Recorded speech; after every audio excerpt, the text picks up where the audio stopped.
Dave here with sports. I guess it was the Orlando show in Philly, huh? Yeah, you know, the Pistons have been a little shaky since the All-Star break, but good effort today and a big game from Orlando Woolridge, keying the Pistons' 90-83 victory over the 76ers. Woolridge scored a season-high 34 points, the Pistons running off the Dennis Rodman block, and watch Rodman back in the play, the touch pass to Woolridge for the jam.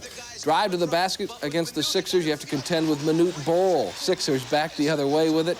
Johnny Dawkins to Hersey Hawkins for the Philly bucket. Later, Isaiah will miss the jumper here, but watch Dennis Rodman right there for the tip. He had 26 rebounds in the game, tied at 36 at the half. Second half now, and Hawkins controls and then finds Charles Barkley down low for the easy bucket. Barkley, 24 points for Philly. Pistons pass it on the perimeter.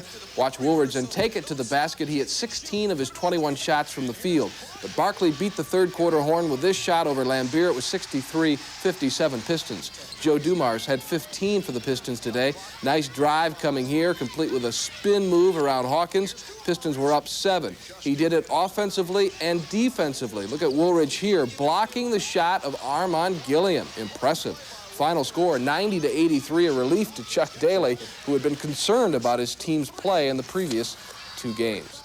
Well, it was emotional out at the Great Western Forum, the Lakers retiring Magic Johnson's jersey during halftime of their game with the Celtics.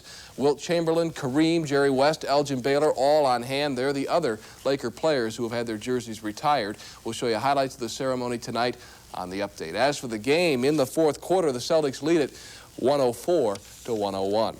Also in the NBA, Orlando has beaten Milwaukee 118-104. Charlotte a winner today over Miami.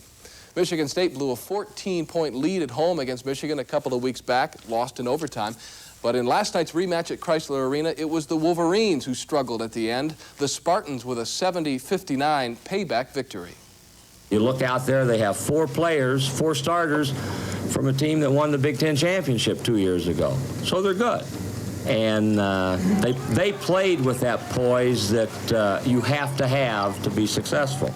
The Wolverines managed to score only 3 points to 18 for the Spartans in the game's final 6 minutes. A 13-point first-half lead turned into an 11-point defeat. And near the end of the game, tempers flared a bit. Juwan Howard with an intentional foul against Mark Montgomery. The Spartans took exception, and there was some pushing and finger-pointing. Howard was assessed a flagrant foul. Both teams were hit with technical fouls, but there were no hard feelings. In fact, I saw Juwan as I walked out, and I said, hey, that's part of the game, one of those things. Don't worry about it. And he says, hey, tell Monty I didn't mean to hit him that hard. So, I don't think there's any ill feeling. I think it's the heat of the moment that those things happen. Especially with Michigan State, right? Especially with Michigan and Michigan State, yeah.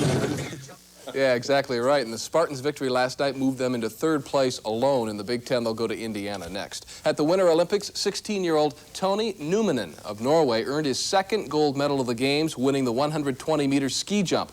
The Norwegians also took the gold in the men's supergiant slalom and the 1,500-meter speed skating event. A Swiss team has won the 2-man bobsled event, and in hockey, the unified team beat Canada 5-4. The U.S. plays Sweden in hockey tomorrow. Big accident early in the Daytona 500 ended the racing day for a number of the favorites, including the pole sitter Sterling Marlin. This was how Mark Martin experienced the mishap.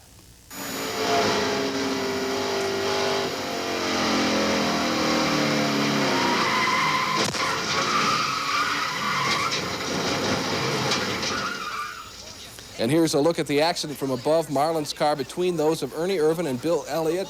A total of 14 cars were involved in the lap 92 accident. Now, we showed you the impact from Martin's cockpit point of view. Well, this is how his car looked after the crash. Here's Kerry Teague coming up behind him. It looked like maybe Rick Wilson was headed for the pit, and Teague comes up and runs into him. Having some problems here with the cold. Oh, you know, I've got the same thing. It's going around. So you lost it? It's gone. No more maybe voice? the accident choked you up. The view from the cockpit of that car there was pretty bad. Okay, well, you'll get it back. Thanks, Dave. All right, Dave. Frank? Well, we might need some rest, Dave. That's many of